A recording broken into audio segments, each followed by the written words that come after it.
Good afternoon and welcome to today's session on how to solve 13 serious SME-IT problems by Mr. Vishal Shah. I am Prasanna, co-host of the event today. Let me introduce today's presenter, Mr. Vishal Shah, CEO and co-founder of Cinesoft Technologies. He has over 18 years of experience and expertise of IT industry. He is known as seasoned technology stalwart, an inventor of specific patented technologies, a writer, a serial entrepreneur, an investor, and most importantly, a go-to guy for MSMEs. We also have Mr. Sudhir Chaube, co-founder of Cinesoft in the panel. He looks after the commercial aspect of our organization. It is a very unique webinar concept, specially designed for SME owners and IT professionals. Vishal sir will narrate 13 serious problems faced by most SMEs. He will present a unique design thinking approach to how to solve them. This will also include live demonstration of the effective solutions. If you have any questions while you watch this demonstration, kindly write in the question and answer tab in the bottom of your Zoom login. The panel will take up the question at the end of the session. Alternatively, in case you want to ask a question in the end of the session, you may please raise your hand and we shall activate your microphone to ask the question. Vishal sir, can you please take it ahead from here? Yeah, thank you, Prasanna, for the introduction. Good afternoon, all the attendees. This is the subject, 13 serious SME-IT problems, how we solve them by design thinking. Actually, we conducted this webinar approximately 4 months ago, and there was a popular demand that we should conduct it again. So, of course, we discussed 13 serious problems, but since 4 months have gone past, we have also modified some of the problems by our research and by our analysis. So today we are going to discuss this 13 serious SME problems, and we are not only going to discuss the problems, we are also going to discuss the solution. Not only solutions, but also we are going to see the demonstration of the solution. We would be very confident about solving those problems once we see those demonstrations, and that is the idea about it.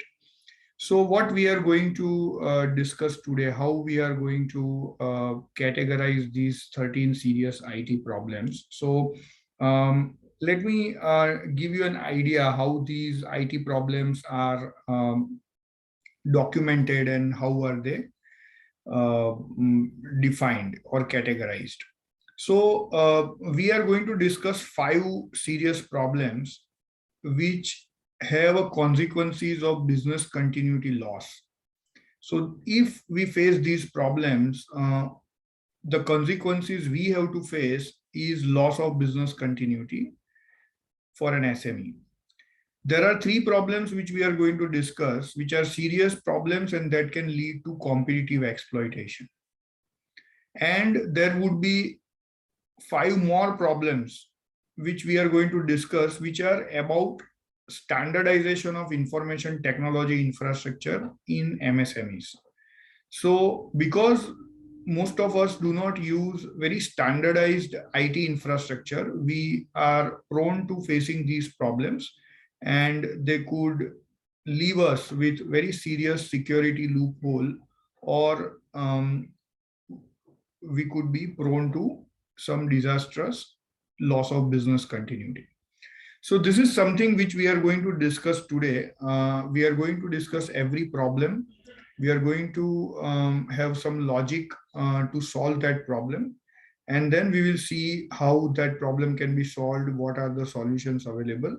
So before we start the business of this particular webinar, I would request Prasanna to launch the poll.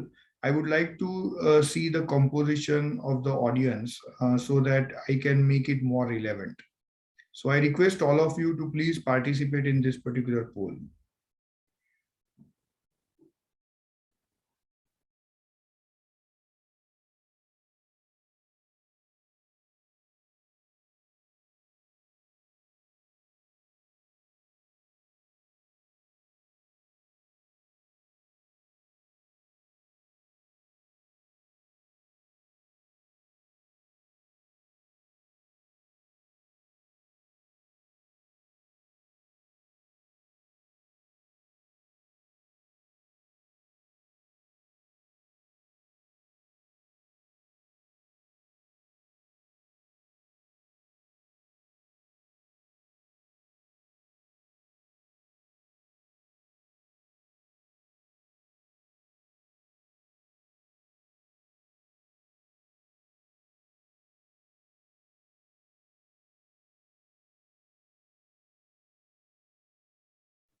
So as I see the results, 17% of the attendees are owners or custodian of enterprise data.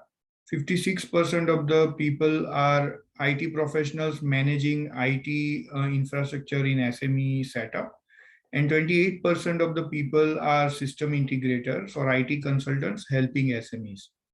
So I will balance this particular webinar, technical as well as non-technical. So the SME entrepreneurs can also enjoy the entire content, as well as it is very knowledgeable for the IT professionals. So now we will first look at the first problem. So let me tell you a story about it. We have in our childhood, we have always come across a story of a king uh, who announces that every person in the public has to visit in the night the pool they have prepared in the palace, and they have to pour 1 cup of milk. It was made compulsory for all the people of that particular kingdom. And on the next day, when they went to the pool, they found that entire pool was filled with water, not with milk. So the moral of the story was that everybody thought that since everyone else is pouring milk, nobody would know if I pour water. And everybody thought the same, and that pool was full of water. I would like to relate this story with the first problem, which is data scatteredness. Data, when it is scattered, is very difficult to protect from loss or leakage. And in order to minimize the scatteredness, most of us want to centralize the data. So centralization will minimize the scatteredness. And in order to centralize the data, most of the SMEs invest in server or network attached storage device. Then they map the folders of that file server or the network attached storage device or a NAS device, and they instruct every user to save the data on the central location in good faith. Most of the SMEs don't have very IT savvy users. Many a times they are ignorant enough to follow these instructions, and many a times they intentionally do not follow such instructions. And enterprise ends up with data scatteredness. Though they have invested in centralized storage, since users' participation is very uncertain in following the instructions to save the data on the central locations, enterprise is never confident about the centralization of the data. So this is a very specific problem. So how do we solve this problem? How do we approach this problem with a design thinking perspective? So what if there is a computer and we have set up the mapped drive from our file server? So I request technical team just to show this environment so that we can understand the problem, and then we can try to solve the problem. So I would request Rajendra to just open a computer which has map drives, as well as there are no provisions to prevent data scatteredness. Yeah, Rajendra, can you please do so?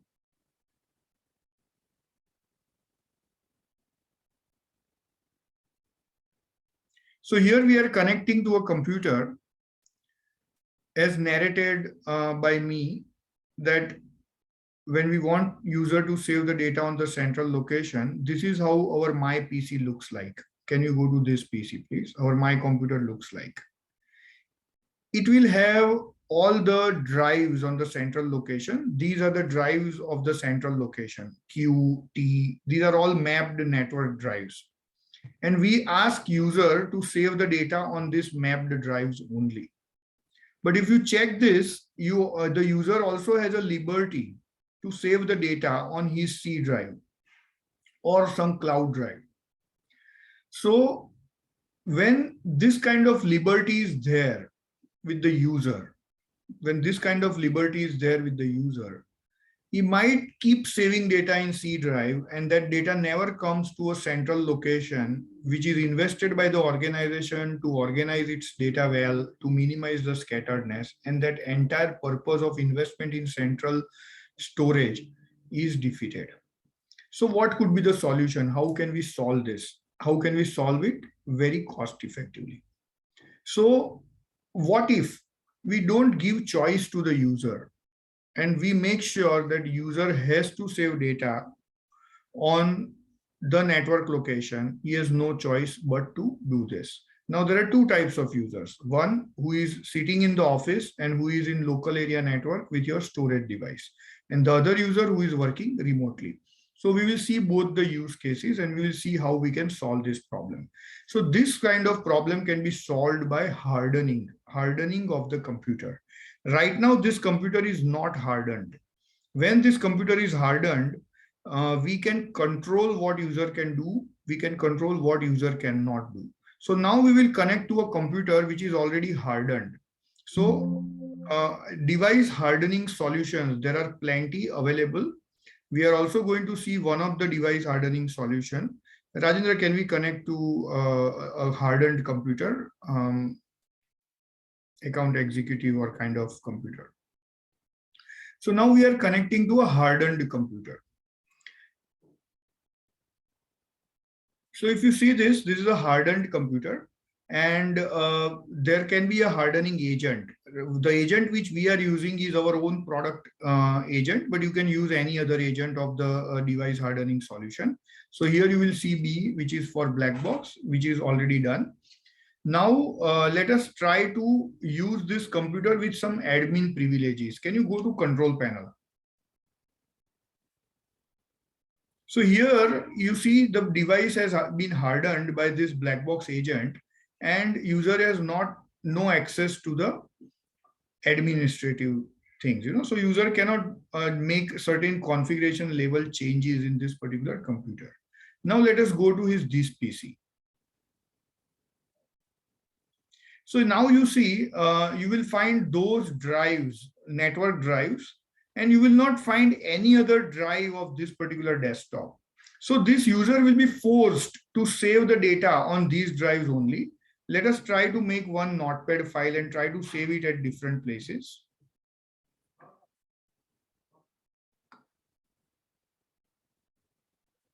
Try to save it on desktop. It will not allow. Try to save it on documents. It will not allow. Now try to save it on the network location, which is your file server.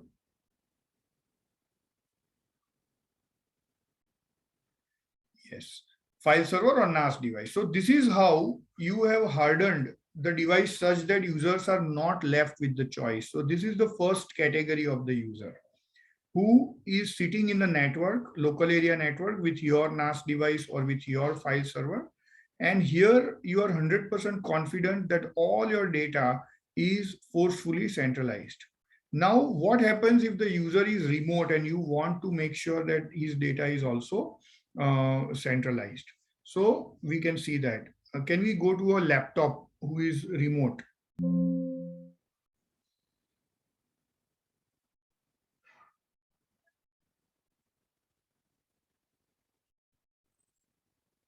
So now we are connecting to a laptop which is not in local area network with your file server or NAS device. So we'll first verify whether it is hardened or not. So this laptop is already hardened.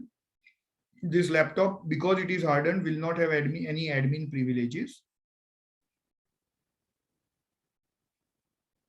It does not have. Now let us go to my computer of this laptop.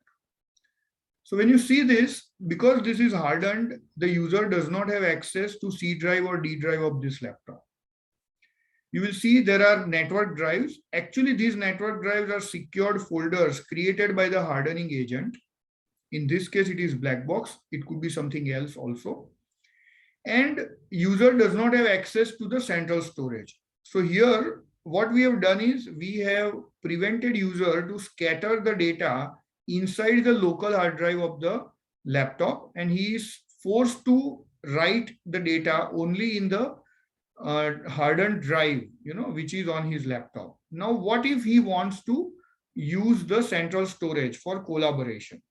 So he can connect to the hardening agent and he can connect to the VPN. So you can have your own VPN server. Blackbox also acts as a VPN server. So we will use the VPN server of Blackbox. You can use any other also. And then connect.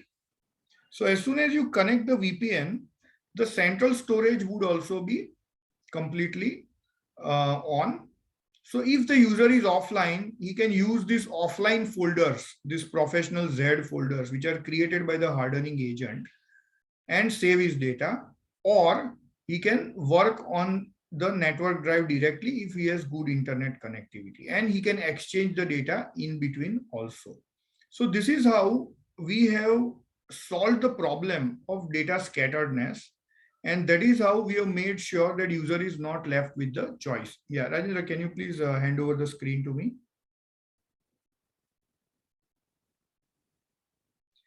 Yeah, I will go back to the presentation.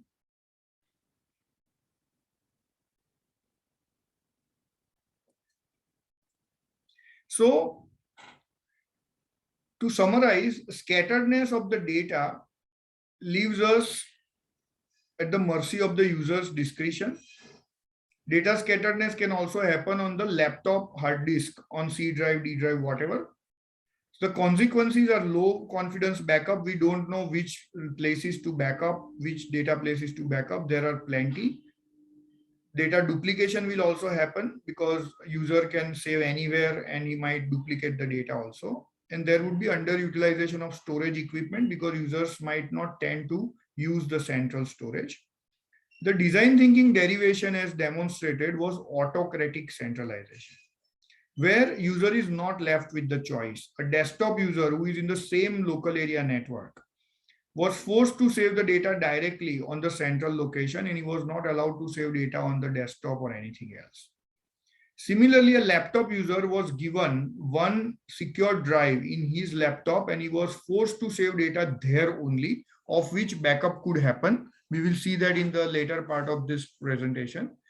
And in case he wants to work on the network, he can work on the network through VPN, which we have demonstrated.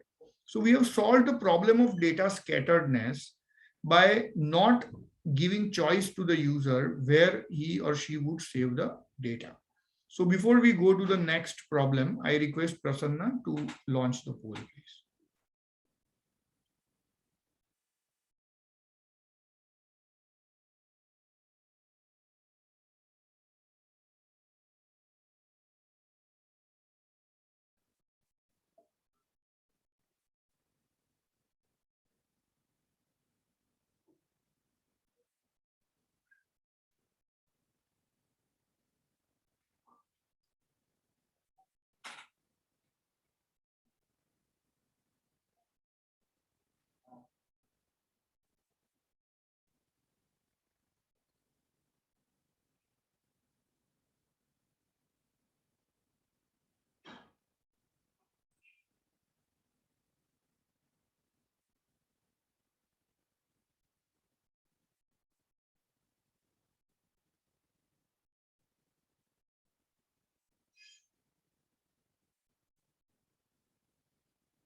So 79% of the people think that autocratic centralization is an adequate solution to avoid data scatteredness. Thank you very much. Yeah, I'm just answering the question by Mr. Tejas Limaye. Do we have an option, sync option between local hardened drives and central storage? You can have a sync option. We do not recommend. You should back up the local hard drive. We will see that in the later part of this particular presentation, how we back it up.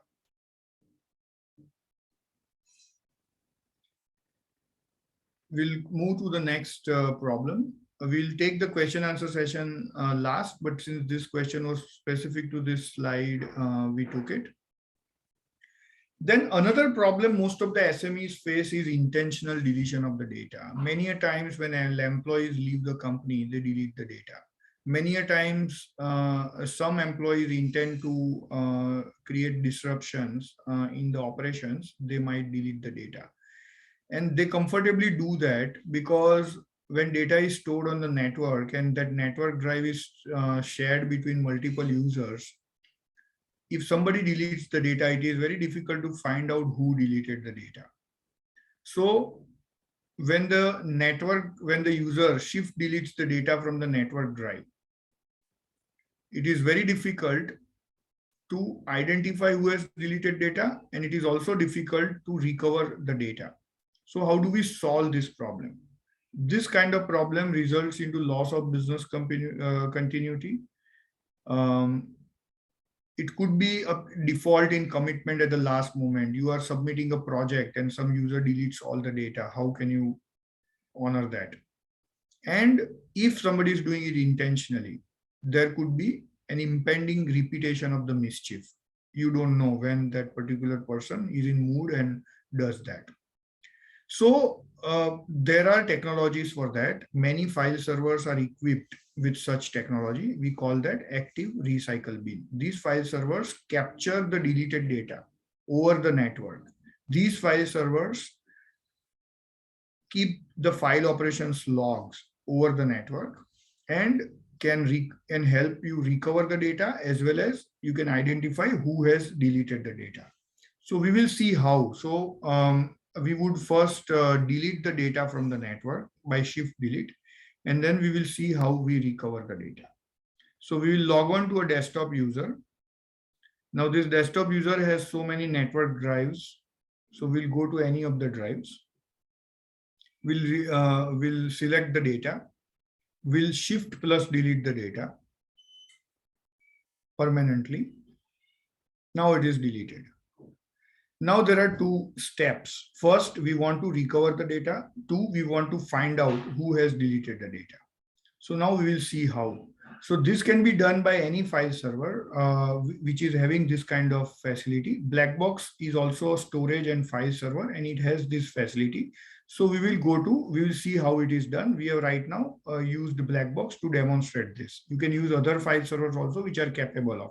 So we are logging on to Blackbox recycle bin. Login, please. This is shift deleted. Though it is shift deleted, Blackbox has captured the data. It has captured the data, and we can actually recover the data.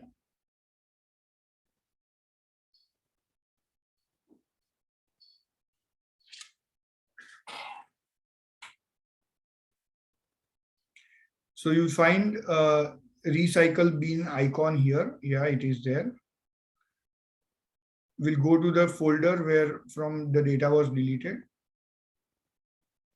It has already captured from the network, and this is accessible only to the admin of the system. It is not accessible to the user. We'll select the data which is deleted. We will copy that data or cut that data and paste it back to the network location from which it was deleted. It is as simple as that. So now you can get it. Now another step is who has deleted the data. How do we find it out? So then you have to access the file operation logs of your file server, and then you can find out who deleted the data. Here Blackbox is the file server, so we will log on to its file operation logs where it keeps. So we'll log on to Blackbox. It is possible with many file servers. It is not necessary that you should use Blackbox, but yes, we want to demonstrate, we want to give you a vision that you can solve this problem. So we are showing this.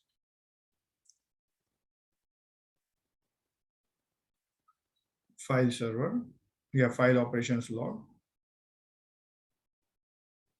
Select the event as delete. Try to find out from which folder it was. View. See, it is showing that the user account executive deleted the data at 3:25, and we have an option to restore it as we have demonstrated. And now we have these logs which are proof that this person has deleted data at certain time. So this is how we can very well make sure that organization's business continuity is not affected because of accidental or intentional deletion, and organization is not vulnerable or helpless in finding out who is deleting the data and playing the mischief with the enterprise. So now we will go back to the presentation and we'll see the third problem. And before that, I request Prasanna to run the poll, please.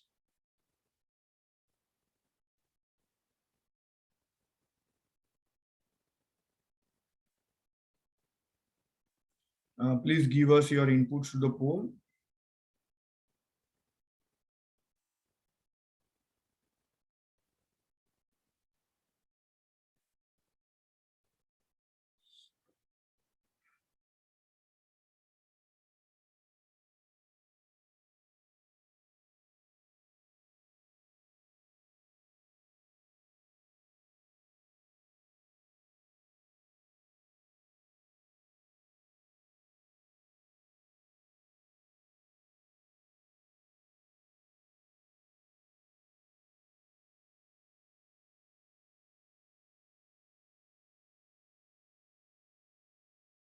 Prasanna, have you launched the right poll? I think this is about ransomware attack. We wanted to launch the poll about intentional deletion. Can you please check? Yes, sir. Just give me a minute. Should I end this poll? Yeah, please end this poll. No? This is not relevant. You were supposed to give second poll. Intentional deletion data? Yes, it is second poll. No? It is coming in the order, right? Yeah, it's the third one, sir.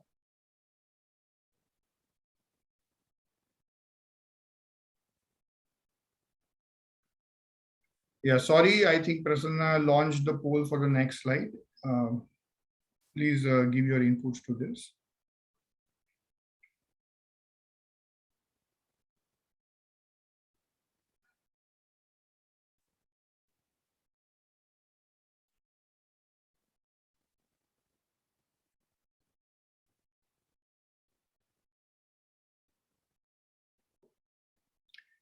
Meanwhile, you are going through the poll, I will answer Anisha's question. How to set one particular location for office employees. So you can set up the file server and everything else at one place, and all the employees can log on through local area network. And if they are working from home or remotely, you can very well select a VPN network and they can connect and they can work as if they are in the same place. Yeah, so we have poll results out. 91% of the people identify that recovery of the deleted data and identification of the user who deleted the data is a serious challenge. So now we'll move to the third problem,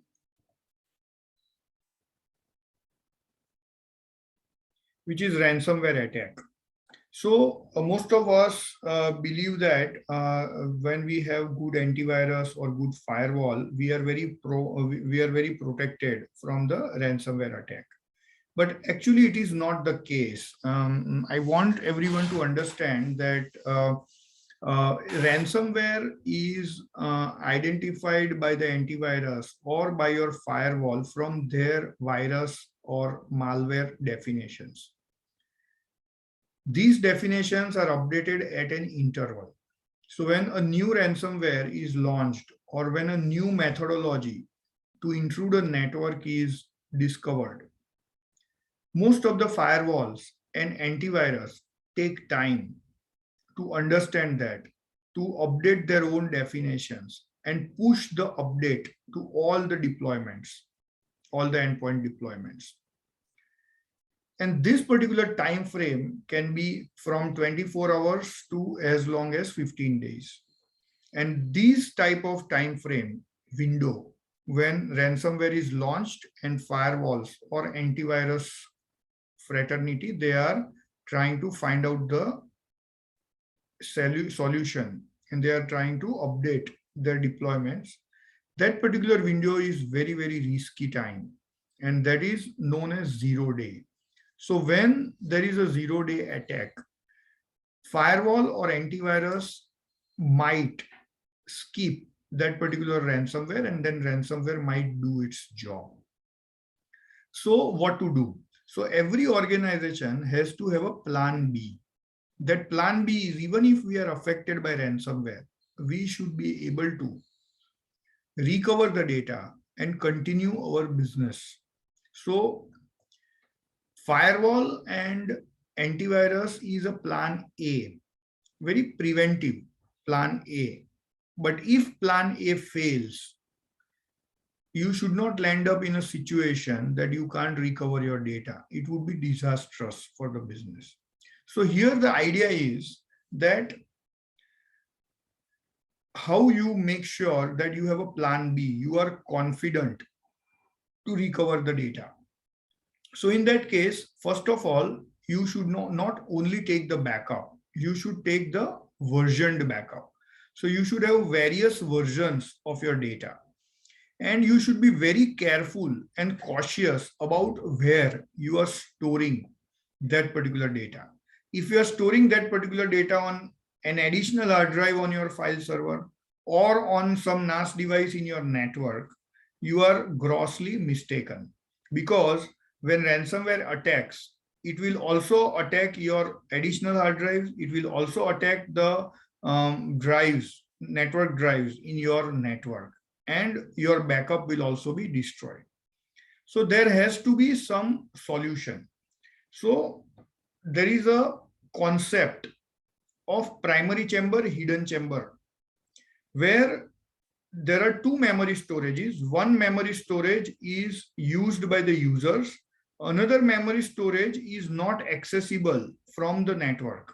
It is not visible in the network. And first memory storage, which is used by the user, and the other memory storage, which is not accessible in the network, can connect with each other with certain logic. So let's say primary chamber, which is being used by the users, there is a hidden chamber in your network or in your server, which is not accessed from network as well as from the system admin or service account. Then that particular hidden chamber should connect to the primary chamber to take the dump of the backup or versions when primary chamber is disconnected from the network. So in normal circumstances, your hidden chamber is not connected to the network. It is not visible on the network. But when it has to connect to the primary chamber to take the backup of your versions or your data, we have to maintain the principle of hidden chamber never connects to network. So we have to disconnect the primary chamber. So primary chamber is disconnected, then hidden chamber connects to the primary chamber, then takes the dump of the backup, then again disconnects from the primary chamber, and then primary chamber again connects to the network. This is called DC-DC protocol, disconnect, connect, disconnect, connect protocol. And if you follow this protocol, maybe manually or maybe automatically, in black box, it is an automatically followed. You can also follow a manual protocol. While you are taking the backup, you can very well have a plan B. Now just imagine if ransomware has attacked you, no problem. Your primary chamber is right now affected. Your hidden chamber is not affected because it is not connected. It is not visible on the network. Then you separate your hidden chamber, take it in a sterilized environment and take the data out and then continue your business. So this is how ransomware attack can help you. I think most of you have already seen the poll, so we will not spend time on the poll on ransomware attack. We'll move to the fourth portion. Another problem is disaster or hardware failure. MSMEs have this problem. Many a times the laptop is lost. Many a times, hardware fails. So what to do at that time? So at that time, we need to have an off-premise backup. So every MSME should have off-premise backup. I see most of the MSMEs don't have it. And they should have off-premise backup so that if something happens in terms of disaster or something happens to the hardware, they can very well take care of their data by downloading it from the cloud or from the data center or from the off-premise storage, and they can continue their business. So coming to the question of one of the attendees who asked that how you sync it. We don't say that you sync it because sometimes while we sync, there are certain version problems. Of course, you can sync it, but there is a risk. Instead, all your data should be backed up. So the hardening agent should work as a backup agent also.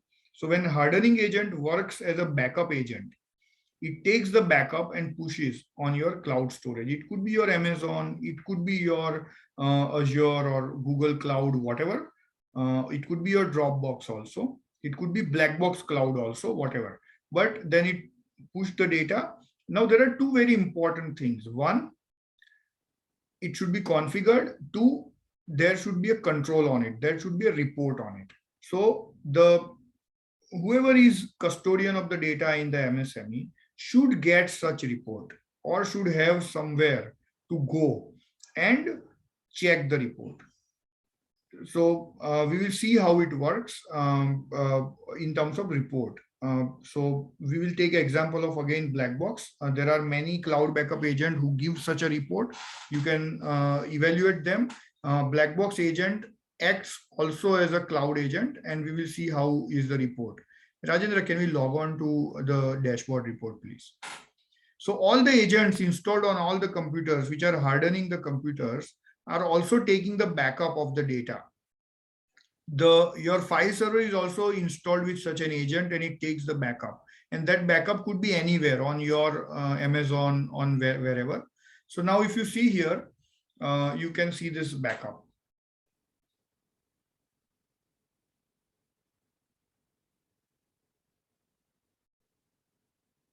So now there are a total 14 GB of data size.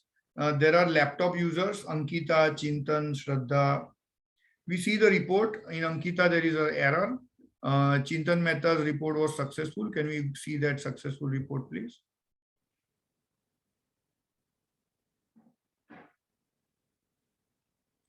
So total data is around 443 MB in his hardened drive. Total files are 702. The backup was successful, and it was taken approximately what 3 o'clock, and so around 25 or 30 minutes ago. So in 6 minutes that backup was completed. So this is how you can make sure that your backup happens, and you know that your backup has happened, and you know that your backup has not happened, and you can take corrective actions. So this is very important. It is of course very easy also if you have tools to give you such reports. So either you can go for a cloud backup agent, or you can use hardening agent, which also doubles as a cloud backup.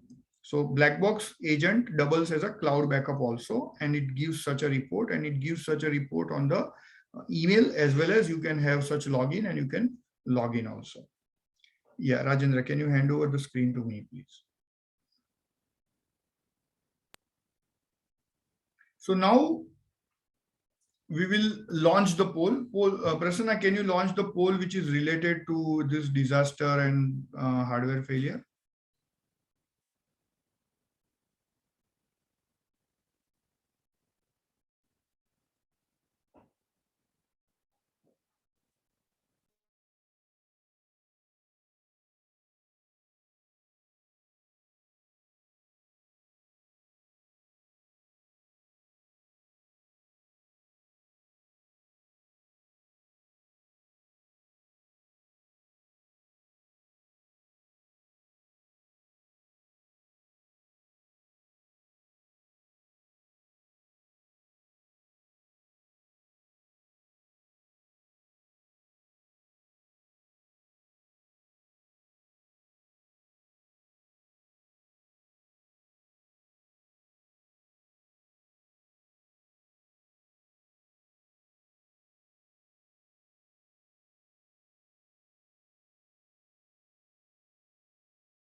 So as we see the poll results, we see that business continuity can be maintained in disaster or a hardware failure situation by cloud backup as well as hardware redundancy.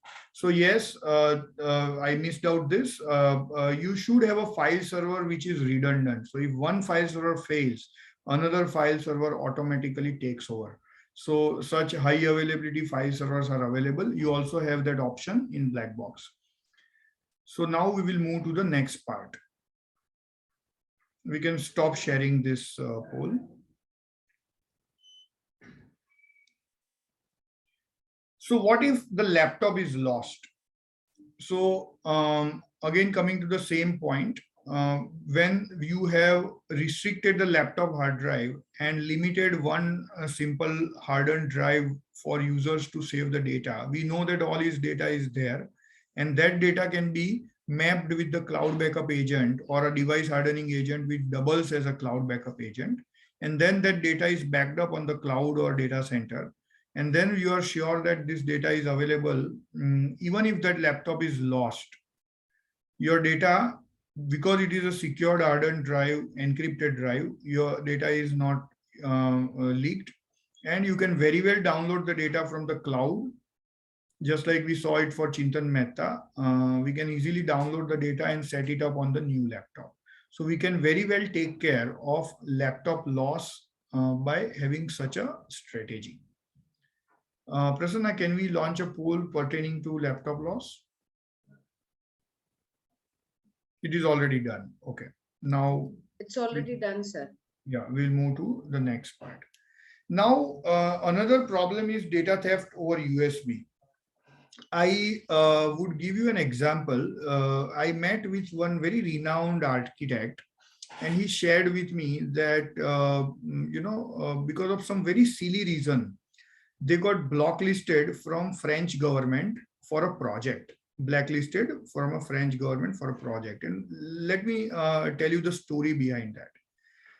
They had got a very prestigious government project from government of France. They had signed non-disclosure agreement, and because that particular real estate, which was the subject of the project, where was of a national security interest for France government, so there were a lot of information security provisions done. One fine day, they got a notice from the government of France that all the designs and drawings pertaining to that particular project are leaked, and they've got the proof. When they investigated further, they found that there was a very junior trainee kind of architect working in their office. And when his internship was over, he just plugged in a pen drive and took most of the data they had, just with an academic interest that in case I need it in future, I can use it.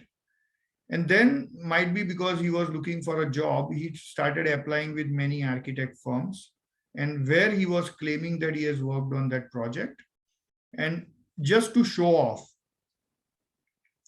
in an interview, he shown this pen drive, and the interviewer, who was a competitor of the architect for whom who is being discussed right now, they approached the French government and informed that such lapse has happened, and they were blacklisted. So USB drive is very, very easy way to leak or take your data. As an SME, you might be participating in tenders. As an SME, you might be having your own IPR, your own products.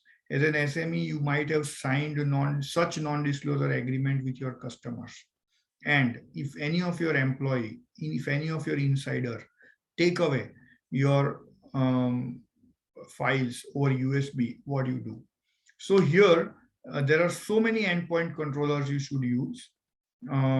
And you should make sure that your USB is very well in control. When you apply this, most of the challenges you face are sometimes your digital signatures are not working, because in order to make your digital signatures work, you need to allow USB port. So there are endpoint agents who can differentiate between a digital signature and a mass storage device, and accordingly apply the policy. So there are so many endpoint agents. Blackbox is one of them. And when you use Blackbox endpoint agent, it gives you 3 different options in USB. One, you allow USB port only for keyboard, mouse, printer kind of non-mass storage devices, or you allow USB port for digital signatures or internet dongles or licensed dongles, and you do not allow any data exfiltration. And third, you allow data exfiltration on USB, but then it should be logged, it should be reported to the immediate supervisor who has exfiltrated the data. See, all these three cases are kind of zero trust. When you only allow keyboard, mouse, such devices, you are not worried about data leakage. When you only allow digital signature, internet dongles, you are not worried about data security. When you allow users to take the data for any reason on USB, you would like to know whether user is in his right to take the data or whether he is breaching the understanding between the company and the user. So this is how you can very well control the data theft over USB, and you should have very powerful, I would say, tool to control them. As I've told you, black box also acts as an endpoint controller. You don't need any other endpoint controller, but yes, you can use another endpoint controller also.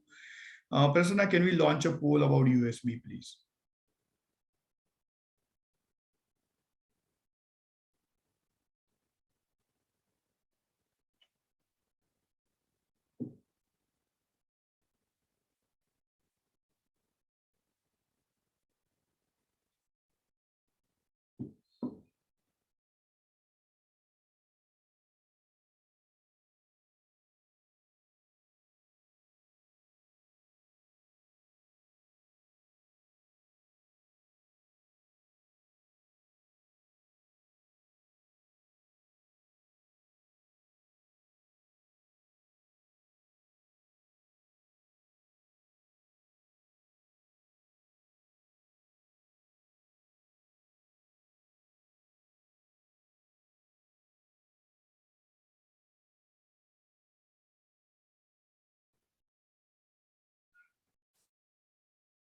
So here inward only USB access is something like you allow access to digital signatures or HASP dongles for license authentication of AutoCAD and like that.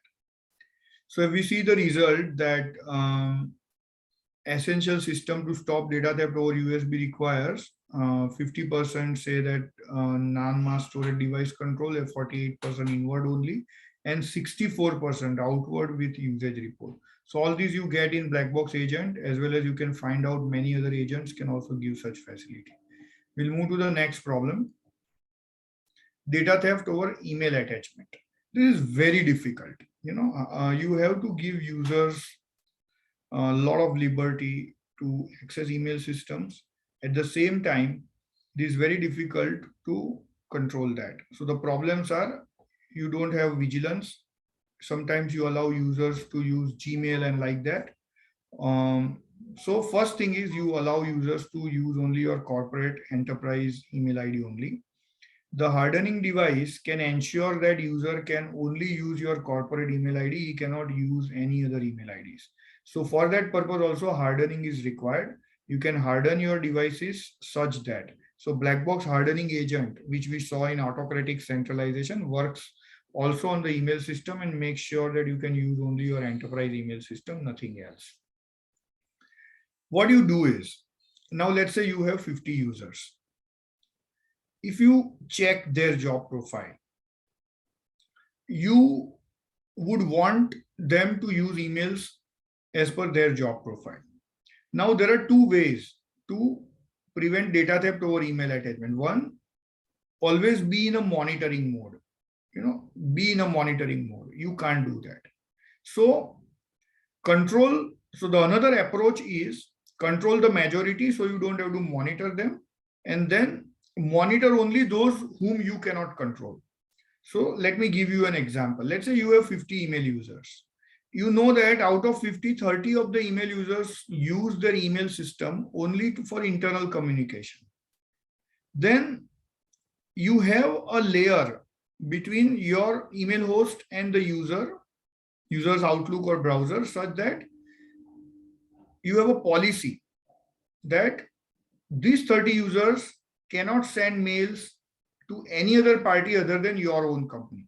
So out of 50, you don't have to monitor 50, you have to only monitor 20 who are left. Now in that 20, you can identify that these many users interact with most of the parties, which are known parties like accounts team, like a procurement team. Then you can have a list of email IDs. You can import it in this kind of layer, which I am suggesting. Black box agent works as that layer. There are many such email vigilance system in the world, which you can put between your email host and your user, and you can very well vigil it. So let's say out of those 20, you find that 10 are such who interact with certain external parties, maybe 50, 100, 500. Just import those domain names or email IDs, and they can only send emails with them. So again, you don't have to monitor them. You have already controlled them. Then rest only 10 people to whom you want to monitor. On them, you create whatever policies that they can send attachments, but not certain files. They can send files, but the copy will be received by the supervisor or superior. So it is kind of maximum control, minimum monitoring. You can always afford to monitor 10 people. And again, you can divide that monitoring of those 10 people among the supervisors of those 10 people. So it is not difficult. It is easy to achieve data theft prevention or email attachment. Only thing is we need to be very, very conscious about it. So this is how you can very well, handle the email from being misused as a data leakage avenue in your organization. Prasanna, can we launch the poll, please?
So as we see the poll results, data leakage must be controlled over email attachment, blind carbon copy, and vigilance policy on email usage. Majority of the people agree to it. Now we'll move to the next part. This is very, very challenging part. See, internet is a resource. Now everything happens on internet, right from your GST to banking to payroll to provident fund submissions. And of course, internet is being used for research, for business development. So you cannot really restrict the internet such that users cannot work. It cannot be suffocating to them. So the challenge is that you have to allow users to use internet as their resource.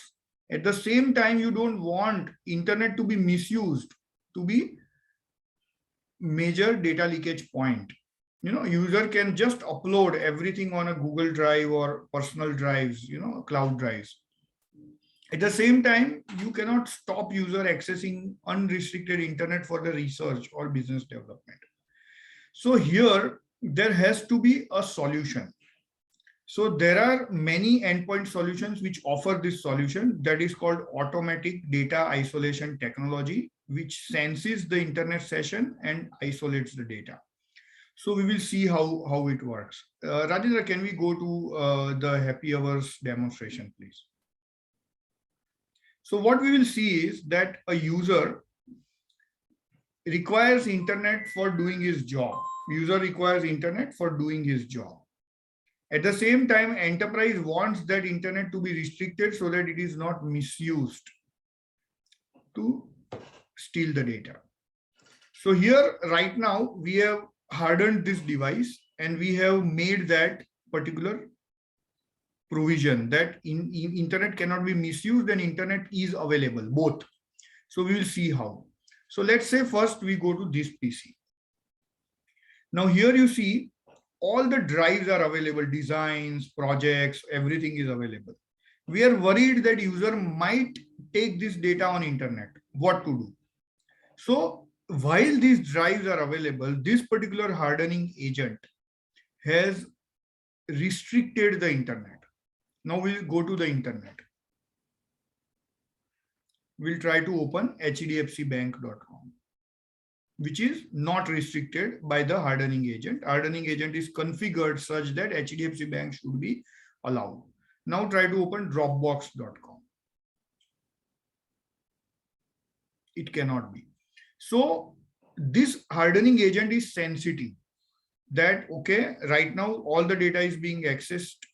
Let me only allow the websites which are listed by my admin, and my admin is confident that on these websites there cannot be any data theft, except those listed in those websites listed in that particular list. No other website will be opened. Now this will be very suffocating for this particular user, right? Because now let's say he wants to access Google Drive. Customer has sent him an email that you please access this Google Drive and download this data. Or he wants to do some research, or he wants to do some business development. What can he do? Then your hardening agent can sense unrestricted internet, and that is called on-demand internet. Now this user needs to access the websites which are not allowed to him by the admin. So he will go to the agent, whichever is the hardening agent, and connect and demand the internet. Click. So as soon as he demands the internet, this agent will sense that now user needs unrestricted internet. So all the restrictions on his internet will be removed. Can we go to the internet please right now?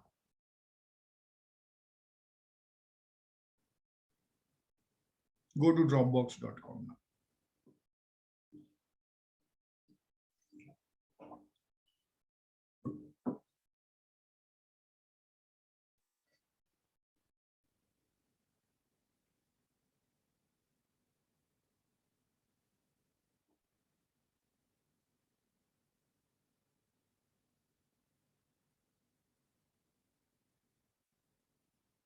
Also open drive.google.com somewhere.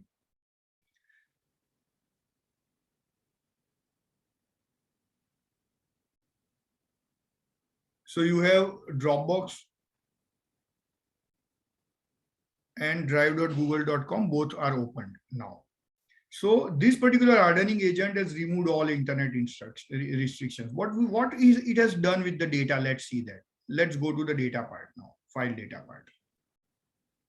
Now, if you see here, all those drives are unmounted. All those drives are unmounted. So while those drives were mounted, user was in a restricted internet zone. While the user went out of that restricted internet zone and started accessing unrestricted internet, the agent sensitively unmounted those drives. So now user cannot copy anything and put it out. So this is the role of a hardening agent, and this is how you can set a very good trade-off between user's liberty and right to access internet for his research and business development, and organization's right and privilege to make sure that its data is protected while user is accessing the internet from leakage. So this is a very, very innovative design thinking solution, which I wanted to show. It will give you a lot of ideas. Rajendra, can you give back the screen to me, please?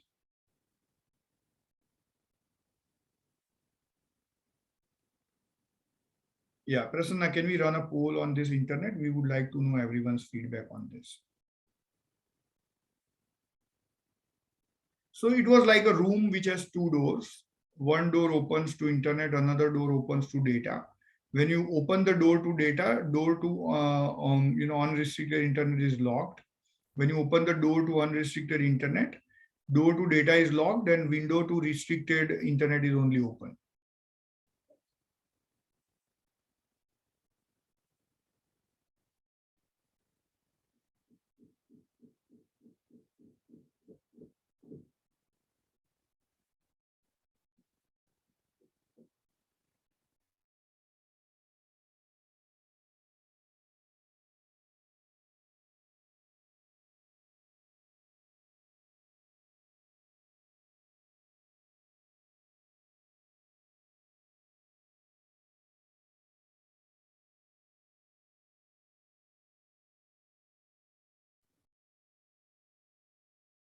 So as we see the results, 90% of the people agree that there must be a balance and there should be such a strategy so that users don't feel suffocated and organization doesn't feel insecure. Now, coming to the next problem, that is remote application access. Now we have so many users, in COVID times, we had so many users who are working from home. Now MSMEs are also setting up residential offices across India, and they have many users who travel a lot and they have to have access to the remote. Most of the times they use TeamViewer or remote desktop, and many a times, and we see so many advisories on internet that such remote access tools are so vulnerable and ransomware entry, backdoor entry for the ransomware. So we will see how we can solve the problem of remote access. So Rajendra, can we show them the access application anywhere? So now there are application virtualization tools. So let's say you have Tally as your legacy application, Udyog as your legacy application, SAP as your legacy application, which you want your remote users to use. So the first thing is that you need to make them connect to VPN. So you should have VPN router so user from working outside can connect to VPN. And then you should have application virtualization software, not the remote desktop kind of software. These application virtualization software, you can search. Blackbox is one of the application virtualization solution. You can also search on the internet. You will have multiple application virtualization solutions in which you can virtualize Tally, you can virtualize any application SAP client, and you can extend it to the remote user. So let's say we double click on this AAA, Access Application Anywhere, we call it. It is a virtual technology. We can click there. Is it connected on VPN? Yes. Yeah. So now in this, we have one HRMS application and one Tally application virtualized. So now let's say this is a laptop user and he has to access those virtual applications. He will be able to see this kind of black box in Tally. Let's say click on Tally. So here you don't need to install Tally client on that particular user's laptop. You don't need to install SAP client on that user's laptop. But because this application is virtualized and this virtual client is there, it will load Tally, and it will not transfer the data of the Tally. So even if the user has very, very limited connectivity, mobile connectivity like, then also it can work because it only transmit keyboard strokes and mouse clicks. So this Tally is loaded. Can you load the HRMS, please? So this HRMS solution can also be loaded. It is very fast because it does not transmit all the data. So don't use those RDPs and all that. They are not very secure. You can use such virtualization technology on a very good SSL certificate or TSSL. So this is very, very seamless. You can use this. So always use virtualization technology for all your applications. Now virtualization is no more so expensive.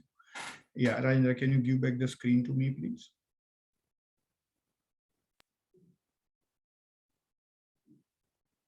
Yeah, Prasanna, can we launch the poll, please?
So as we see on the result, majority of the people want that such remote access application will be easy, secure, fast, and cost effective.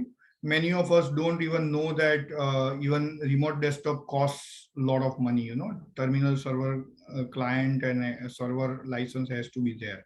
So always opt for virtualization technology, which is mostly invoked by the agents, hardening agents. Then we'll move to the next problem, which is BYOD environment. See, MSMEs cannot afford to give laptop to every employee. Okay, so most of the times, what you can do is you can allow your employee to use his or her own laptop or desktop, and you can give some consideration to him or her in terms of rent of the laptop and how you secure your data on their laptop. So there is a very good design thinking in that. When you have BYOD, bring your own device kind of environment, you can install a piece of software on their laptop, which will divide that laptop in two parts. One, professional or enterprise part. Another is personal part. Personal part is just they can use the way they want. In enterprise part, all your enterprise policies like USB, email vigilance, internet vigilance, your VPN, your remote access software, all that would be loaded. And their user cannot transfer the data to personal, and user cannot transfer personal data to enterprise. So it is a kind of, dual profiling. Okay. And we call it black box duo. There are such profiling solutions also. Mostly they are part of device hardening solutions. And they can create two profiles on the laptop. So you are not worried about their personal sessions. While they are accessing their personal sessions, you are not worried about your data. And while the employee is using your enterprise segment of that particular laptop, section of that particular laptop, you are not worried about data leakage because you have applied all your enterprise policies as if that particular laptop is inside your network. So this is very important thing to understand. We'll move to the next part, work from home. Now, what happens? Work from home, when user works from home, which is now not so related, but yes, we don't hope that work from home again is forced upon us. But yes, now every organization has to be ready with work from home. So of course, we have seen 2 years of COVID, and we have struggled providing work from home facilities to our employees as SME. But now every SME should have such facility. And when you have work from home, you can have black box duo or kind of hardening device, as well as you can have remote access software, so that you can very well provide them work from home. So this is a serious problem, and there are solutions which we have already demonstrated. Prasanna, can you please run the poll for last poll, BYOD environment?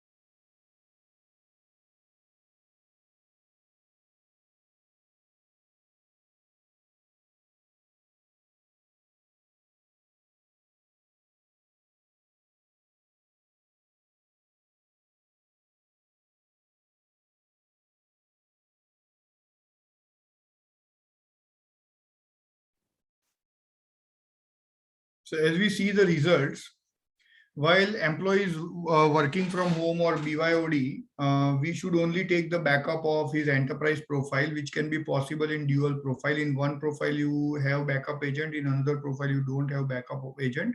Very simple, it is solved. You should have data leakage prevention policies while user is BYOD and work from home. and there has to be freedom to use personal device, and that can be very easily possible in any hardening agent which gives dual profile solutions. Now we'll move to the 12th problem, which is productivity monitoring. See, now while people are working remotely, we need a lot of productivity monitoring. So there are tools available, and most of the time such hardening agents can do it.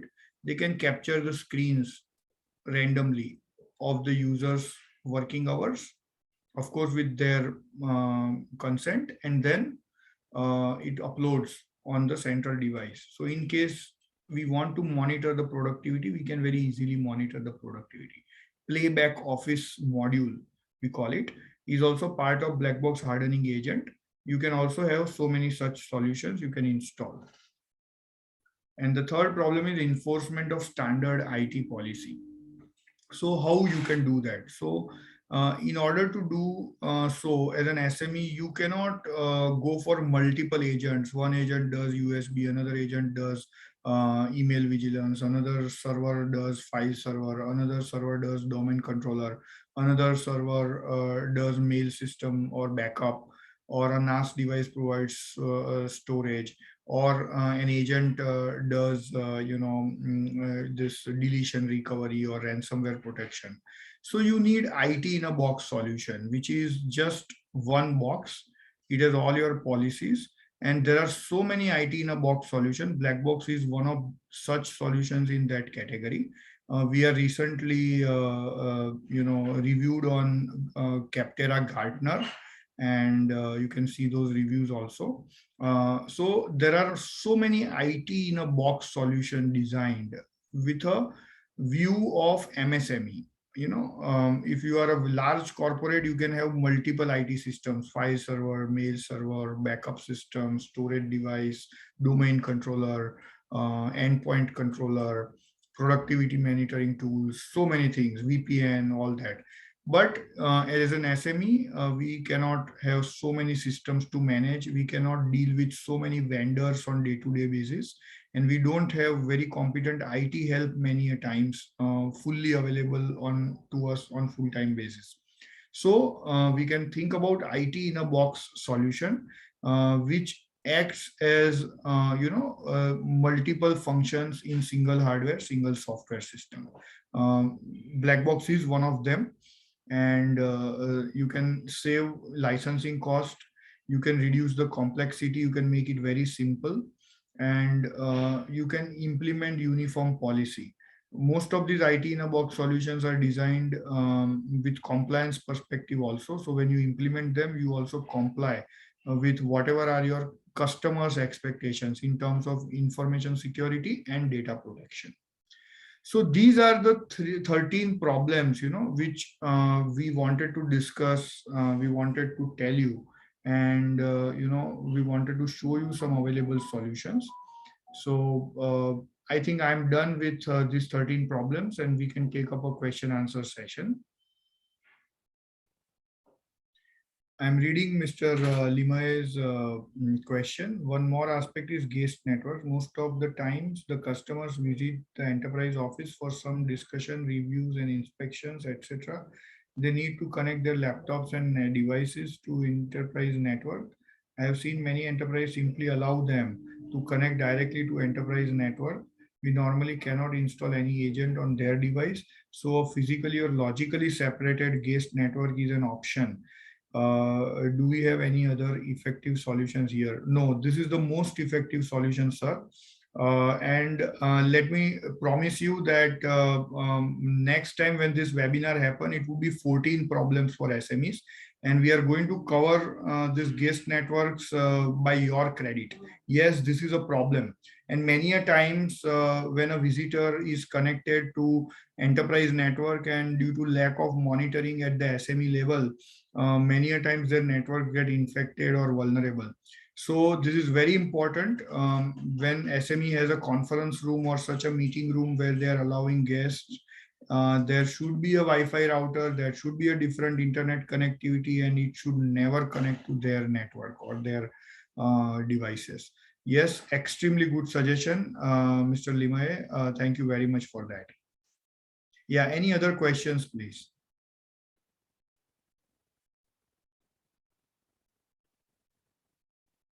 Mr. Chawda is asking, black box is hardware or software installed on server or premise?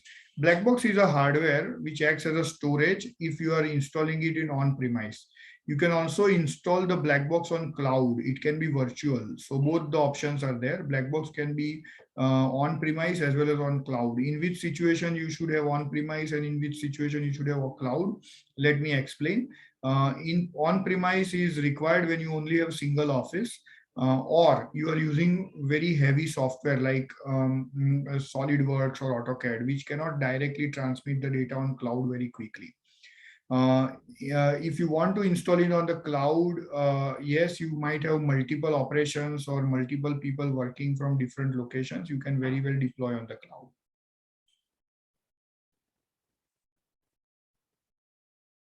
Does Blackbox support other than Windows operating system on client device? Our Indian version does not support any other operating system other than Windows.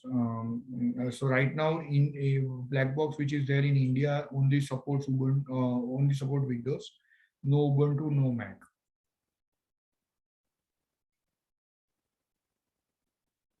Yeah. Any other questions?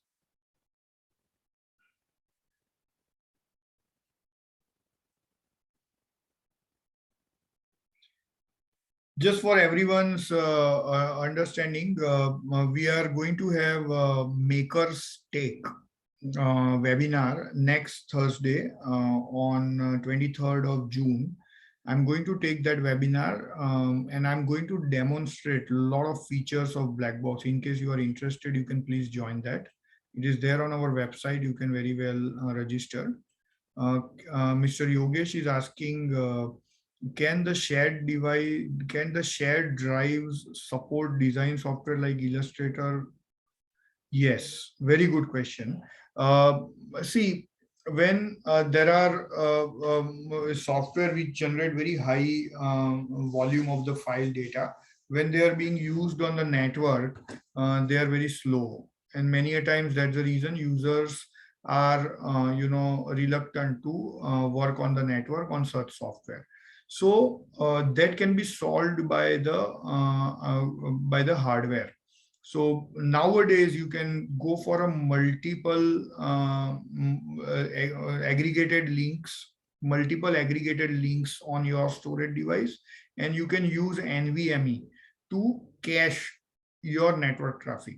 So this can be very well solved. We have so many customers who use SolidWorks, who use very software which generate very large files over network.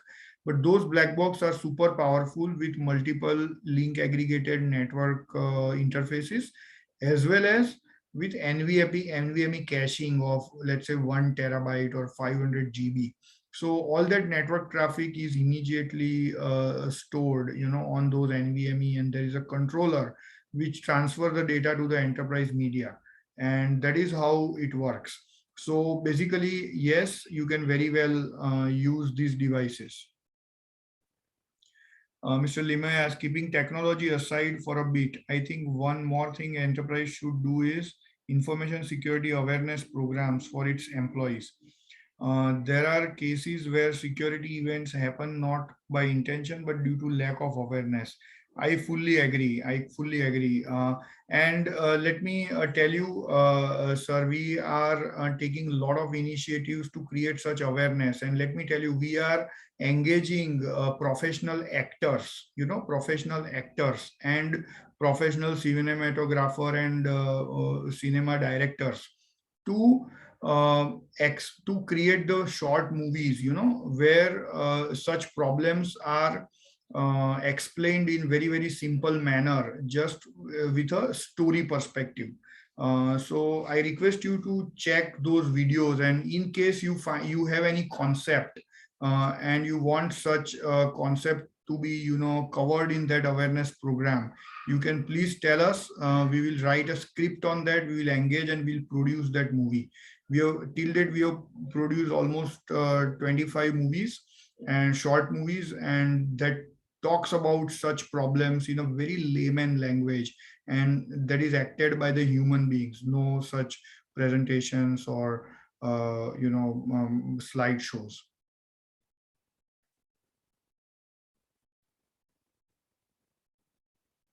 Mr. Chowda is asking, does it support high-end design applications on remote access? Black box would support, but let me tell you, these high-end design applications license policy does not allow remote access, by the multiple users. So that needs to be very well considered. But yes, you can do that. It will require different hardware requirement to virtualize such applications, but most of these high-end design applications do not allow virtualization by its own license policy.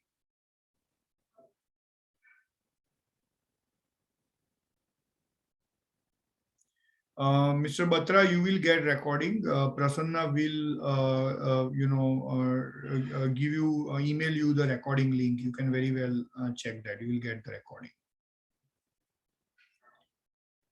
Yeah, we can take one more question. I would be happy to answer. We are already 90 minutes on this webinar. Yeah, Prasanna, I'll take one more question. Meanwhile, you can start concluding it. One more question is, does it support high-end design? How does Blackbox add value to traditional IT infra setup? So there are three levels of value addition. One is it saves licensing cost. You can completely replace a domain controller with Blackbox, so you don't spend license cost heftily. Second is, you can reduce number of hardware you manage in your traditional IT infra. You need only one hardware, which is Blackbox. You don't need separate servers for domain, file server, endpoint controller, whatever. And third is that it gives you a lot of reports. It gives you a lot of reports. So as an IT strategist, you can get a lot of reports, and you can be very, very proactive in eliminating any disaster. Yeah, Prasanna, can you please conclude? How about? Yes, sir. Thank you, sir. Thank you for such an insightful, knowledgeable, and beneficial session. Prasanna, just a moment. I need to Yes, answer. sir. How about hosting ERP server? You need to invest in server to host ERP, because ERP provider would have his own specifications. Currently, Blackbox can host Tally. So Tally is a very widely used accounting system. So we have provided for the hosting of Tally. But in case any other ERP is to be installed, it needs a ERP server as required and specified by the ERP provider. Sorry, Prasanna, you can please carry on. No, sir. Thank you, sir. Actually, this was such a knowledgeable and insightful session for everyone. Please fill the survey form, which you will get when you end this session, to give us your valuable feedback. And Sudhir sir, I would request you to give us your concluding remarks for the event.